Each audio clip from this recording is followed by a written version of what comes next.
अभी बेरोजगार हो, किसी स्त्री से कह दो कि मुझसे शादी कर लो, और बहुत मारा उसका बाप पटक के, बाप ने मारा, माँ ने मारा, भाइयों ने मिलकर मारा। जितने काम के रहोगे उतने पूछे जाओगे। मोदी जी लड़े कभी अपने परिवार, मकान के लिए, जमीन के लिए, जायदाद के लिए? यहाँ कोई किसी को सम्मान नहीं करता। तुम बस एक काम करो।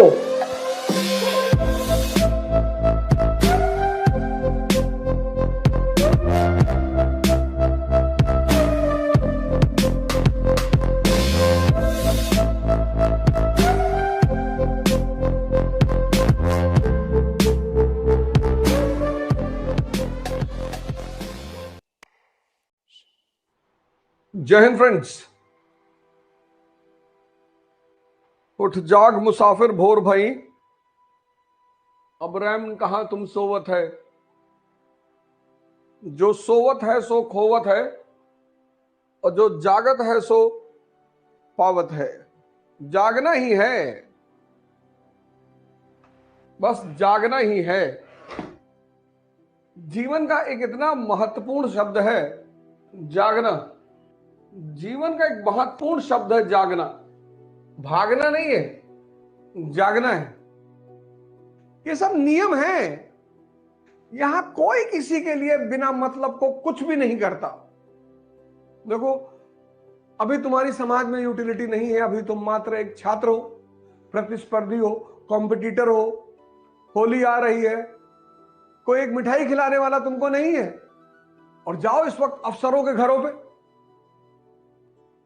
आईएएस, पीसीएस, मंत्री, गुझिया पे गुझिया, मिठाई पे मिठाई आ रही चारों तरफ से। कोई खाने वाला भी नहीं है। जिनके घर में कोई खाने वाला नहीं है, कोई बच्चे लंदन में पढ़ रहे हैं, साहब डाइट कॉन्शियस है, मैडम डाइटिंग कर रही है, कौन खाएगा मिठाई? कपिल शर्मा के शो में कपिल शर्मा ने जॉन अब्राहम से पूछा कि एक मीठा खाने के लिए अगर आपको कोई 10,000 रुपए दे, उसने कहा नहीं खाऊंगा। बोले 10 लाख, बोले नहीं खाऊंगा। बोले 1 करोड़। ये नियम है, ये संसार का नियम है। तुम बस एक काम करो,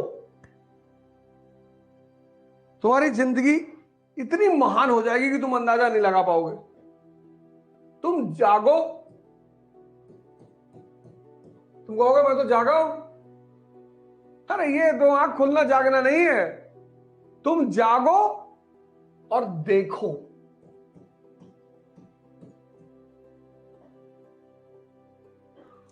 ये न्यूटन का चौथा लॉ है। जागो और देखो। और बस यही का, ये छोटा सा सूत्र है, बहुत छोटा सा। और जैसे ही ये करोगे, वैसे ही तुम्हारी समझ का विकास होना शुरू हो जाएगा। बड़ा प्यारा और बड़ा सिंपल सा फॉर्मूला, सिर्फ जागो और देखो। अभी बेरोजगार हो तुम, तुम्हारे पापा क्लर्क हैं, कोई बहुत बड़े घर से भी नहीं हो, और किसी घर चले गए किसी लड़की का रिश्ता मांगने, और बहुत मारा उसका बाप पटक के, बहुत मारा, बाप ने मारा, माँ ने मारा, भाइयों ने मिलकर मारा। तुम बच के निकल आए, यही बहुत बड़ी बात। और कल तुम आईएएस हो गए, और कल तुम आईएएस हो गए, और फिर गए रिश्ता मांगने, और पूरा परिवार तुम्हारे सामने हाथ जोड़ के खड़ा है कि अरे भैया बता दिए होते, हम खुद ही लेके आ जाते।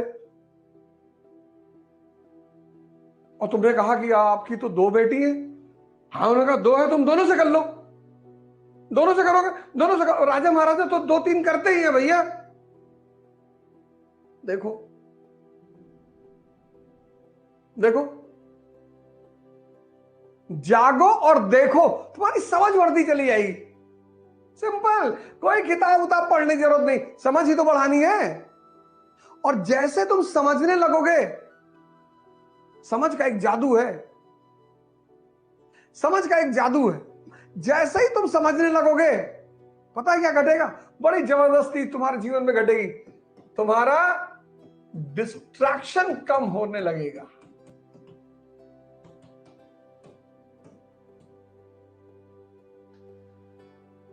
कि तुम उलझे हो, ये कम होने लगेगा। देखो लोग कैसे अपने से नीचे लोगों को राय देते हैं। किसी आईएएस ऑफिसर को देखो, अपने चपरासी को राय देगा, देखो तुम ऐसे किया करो, ऐसे खाया करो, ऐसे रहा करो, अपने बच्चे को ऐसे बताया करो। और वही आईएएस ऑफिसर जब किसी मिनिस्टर के सामने होता है तो मिनिस्टर की बात सुन रहा होता है, मिनिस्टर आईएएस को बता रहा होता है कि गुप्ता जी, जी साहब, अरे आप आइसक्रीम खाया करिए वनीला, जी जी साहब मैं खाता हूं साहब। बस यही दुनिया है। और जैसे ही तुम्हारा डिस्ट्रैक्शन कम होने लगेगा, तुम्हारी क्षमता बढ़ने लगेगी।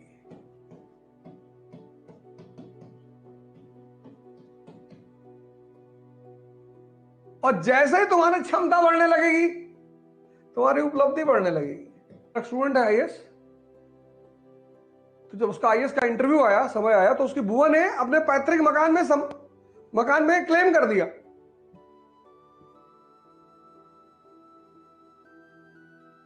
मेंस क्वालिफाई कर लिया उसने। जब मेंस क्वालिफाई कर लिया तो उसकी बुआ ने जो पैतृक मकान था जिसमें वो लोग रहते थे, पिताजी लोग, उसका परिवार रहता था, उसमें क्लेम कर दिया कि इसमें आधा हिस्सा हमारा है। सोचो, लड़का इंटरव्यू देने जा रहा है, सगी बुआ पैतृक संपत्ति में क्लेम कर रही है कि इसमें आधा हिस्सा हमारा है। कभी नहीं कहा। अमेरिका में रहती है। उसने हमको बताया कि सर घर में तो बवाल हो गया। हमने कहा तू एक काम कर, छोड़ दे मकान तुरंत। पापा से कहते मकान ही छोड़ दे, किराया ले ले बेटा, छोड़ दे। अरे कहा सर करोड़ों, अरे मैंने कहा भाड़ में गए, तू अरबों का आदमी करोड़ों के चक्कर में पड़ा है। तुम सब अरबों रुपए के लोग। मोदी जी लड़े कभी अपने परिवार, मकान के लिए, जमीन के लिए, जायदाद के लिए? छोड़ दिए। लेकिन दूसरी तरफ लड़ते रहे। तुम में से बहुत लोगों को चिंता होगी कि हमारे खेत में पेड़ लगा था और इस पटीदार हमारे काट लिए होंगे। तुमको तो पूरा जंगल काटना है ना। इसलिए तो कहते हैं राम और कृष्ण की फोटो लगाओ सामने। तुरंत नहीं लड़ना है, पहले शक्ति का विस्तार करना है। भाई जो भगवान कृष्ण खुद निकल के आ सकते हैं जेल से, वो मां बाप को भी तो निकाल सकते हैं। नहीं निकाला, शक्ति का विस्तार किया बाहर निकलकर, फिर युद्ध किया। तुम आज ही करना चाहते हो, हवा चल जाए हिल रहे हो, आंधी आ जाए गिर पड़ो। किसी की शादी में गए, किसी ने पानी नहीं पूछा, टेंशन में हो तुम। बड़की मामी की बिटिया की शादी में गए थे और एक लड्डू कोई पूछा नहीं, हमें लड्डू रखे थे, खा लेते उठा के। उल्टी सीधी बातों में जिंदगी को उलझा के रखे, उल्टी सीधी बात। कि बड़ी बुआ आई थी, जाते 1 रुपया भी मेरे हाथ पे जाते जाते नहीं रखी। सिर्फ वाहियात पने की बातें।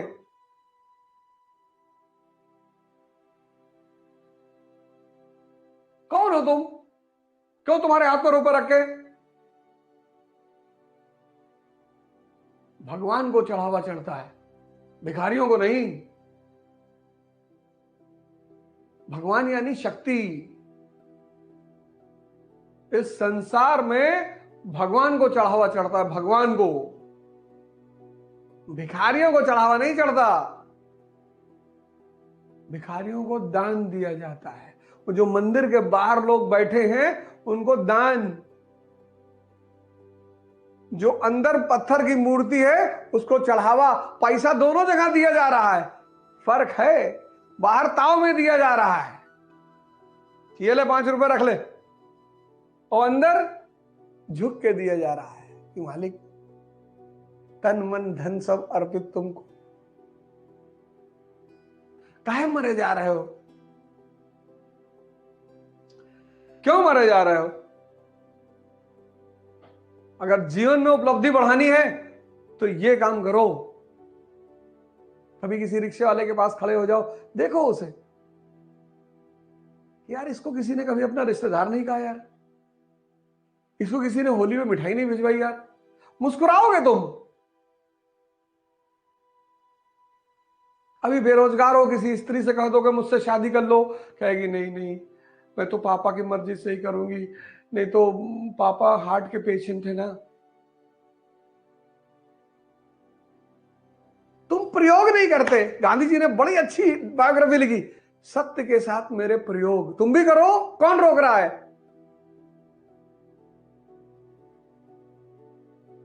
और तुम तो गांधी जी को गाली दोगे। हाँ, गांधी जी, गांधी जी भैया बहुत गंदे आदमी थे। अच्छा, तुम्हारा आम चुराए थे? नहीं नहीं भैया। जागो भारत जागो। जागोगे, सब दिखाई पड़ने लगेगा। जब सब दिखाई पड़ने लगेगा, समझ आने लगेगा। जब समझ आने लगेगा, मजा आने लगेगा। जब मजा आने लगेगा, डिस्ट्रैक्शन खत्म।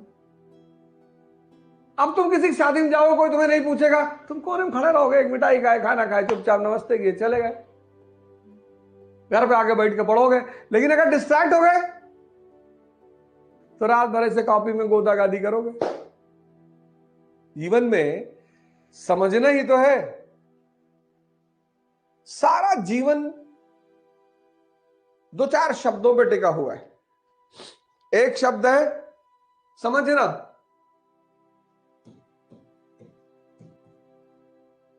ये वर्ड अंडरस्टैंडिंग, इस वर्ड को जिसने अपनी जीवन का मूल मंत्र बना लिया कि रिक्शे वाले का कोई रिश्तेदार नहीं और मेंबर ऑफ पार्लियामेंट के सारे रिश्तेदार हैं, डीएम के सारे रिश्तेदार हैं, बस हो गया खेल। अगर वो इस स्थिति में है तो दुखी नहीं होगा, होगा ही नहीं। आज 95% लोग दुखी हैं। मुझे कोई प्रेम नहीं कर रहा है, मुझे कोई पूछ नहीं रहा है, मुझे कोई सम्मान नहीं कर रहा है। यहां कोई किसी को सम्मान नहीं करता। यहां सिर्फ और सिर्फ और सिर्फ शक्ति की पूजा होती है, बस। ये बड़ा प्यारा वर्ड है, समझना। इसी को विकास करने की क्रिया का नाम है ध्यान। ध्यान कुछ है थोड़ी, इसी को विकास करने की क्रिया का नाम है ध्यान।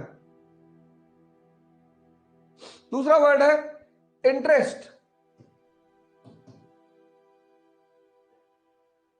तुम उनको फोन करना चाहते हो जो तुमसे ज्यादा ताकतवर है, तुम उनका कॉल नहीं उठाते जो तुमसे कम ताकतवर है। तुम अपनी ही जिंदगी में देख लो, अपने ही जीवन से देख लो, अपने ही जीवन से। तुम्हारे ड्राइवर का, तुम्हारे नौकर का, तुम्हारे जूनियर का होली का मैसेज आ रहा है, सर हैप्पी होली। हो सकता है तुम जवाब न दो, और तुम जिसको मैसेज कर रहे हो, मेंबर ऑफ पार्लियामेंट को, मेंबर ऑफ लेजिस्लेटिव असेंबली को, डीएम को, कलेक्टर को, एसपी को, हो सकता है वो तुम्हें जवाब न दे। इंटरेस्ट। जितने काम के रहोगे उतने पूछे जाओगे, सिंपल। तीसरा समय। समय, समय का दुरुपयोग नहीं करना चाहिए, करना ही नहीं चाहिए। जो समय का दुरुपयोग करेगा वो मारा जाएगा। समय का मतलब सिर्फ पढ़ना थोड़ी होता है कि बैठ के पढ़ रहे हैं। ये तो हिंदुस्तान में है समय का मतलब पढ़ना। समय का मतलब सिर्फ पढ़ना थोड़ी होता है। समय का मतलब आप एक्सरसाइज कर लो, आप योगा कर लो, आप नॉवेल पढ़ लो। वो वर्दी वाला गुंडा नहीं, वेद प्रकाश शर्मा की ट्रेन टू पाकिस्तान पढ़ लो, खुशवंत सिंह। आप गीता पढ़ लो, आप कुरान पढ़ लो। और चौथा शब्द है ध्यान। कि ये जो मेरा मन है पावर बैंक, जो मुझे हर चीज में सहायता करता है, ये कहां लग रहा है। अब आप आईएएस बनना चाहते हैं, अभी किसी मित्र ने पूछा कि आईएएस बनना जरूरी है, आप आईपीएस बन जाइए, आईएएस बनना कोई जरूरी नहीं है।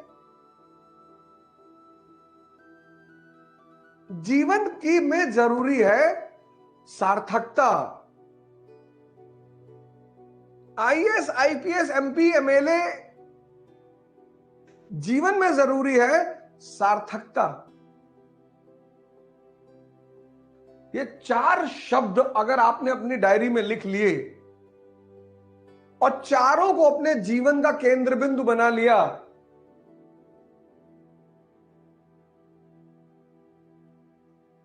तो भैया हम आपको गारंटी दे रहे हैं, गारंटी 5,00,000% कि आपको कोई हरा नहीं पाएगा, आपको कोई परेशान नहीं कर पाएगा, कर ही नहीं पाएगा। तुम्हें कुछ करना ही नहीं जीवन में, तुमको सिर्फ समाज को देखना है, ये आंख खोलनी है और सबको देखना है। जो तुम्हारे गरीब रिश्तेदार हैं उनको तुम नहीं पूछते, जो तुमसे अमीर रिश्तेदार है वो तुमको नहीं पूछते। सिंपल, यही तो चल रहा है भाई। हमारा कोई रिश्तेदार अगर रिक्शा चला रहा है तो हम उससे सबसे थोड़ी बताएंगे भैया ये मौसा है हमारे कानपुर में रिक्शा चलाते हैं। तो जो हमारा रिश्तेदार मिनिस्टर है वो हमें क्यों बताएगा?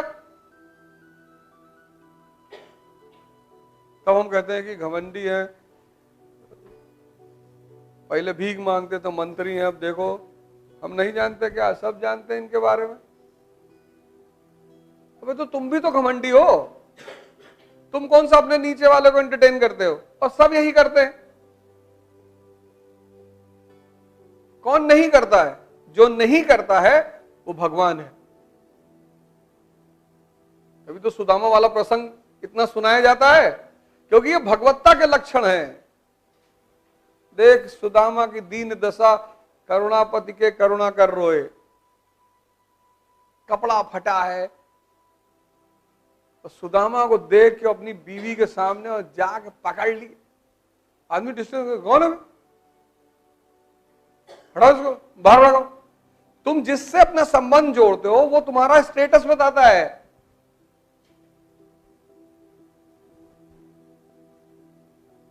तभी तो भगवान है कृष्ण। तुम कभी किसी रिक्शे वाले गले मिले हो, उसके साथ बैठे हो, लेकिन भगवान राम केवट ने नदी पार कराई, गले मिले, बैठे उसके साथ। तो चाहते हो तुमसे कोई पैसा ही ना ले, उनके पास नहीं है, बीवी की अंगूठी उतार के दे दी। किताबें एक माध्यम है मन को जगाने का, एक माध्यम है, सिर्फ माध्यम नहीं है, एक माध्यम है। इसलिए शिक्षा पे बल दिया जाता है कि किताबें एक माध्यम है मन को जगाने का। उससे बड़ा माध्यम है प्रकृति। किताबों से भी बड़ा माध्यम है प्रकृति। इसने आंख खोल के दुनिया को देखना शुरू कर दिया। तुम्हारे पापा चपरासी हैं, तुम किसी शादी समारोह में गए, तुम्हें कोई एंटरटेन ही नहीं कर रहा है, और तुम्हारे दोस्त के पिताजी डीएम है, सब आगे पीछे आ रहे साहब, अरे अरे अरे भैया, अरे भैया, अरे भैया पानी हाथ थूक दीजिए भैया, यहां हाथ में थूक दीजिए भैया, बाहर कहां जा रहे हैं? ये देखने की चीजें हैं। वाह, शक्ति की पूजा होती है। तुम दुखी हो जाते हो, समझ बढ़ाओ, समझ बढ़ाओ, समझ, चीजों की समझ बढ़ाओ। राजस्थान में बारिश नहीं होती, मरुस्थल है, पेड़ है नहीं है, कोई ऑक्सीजन देने वाला नहीं है, और आसाम में बारिश ही बारिश होती है।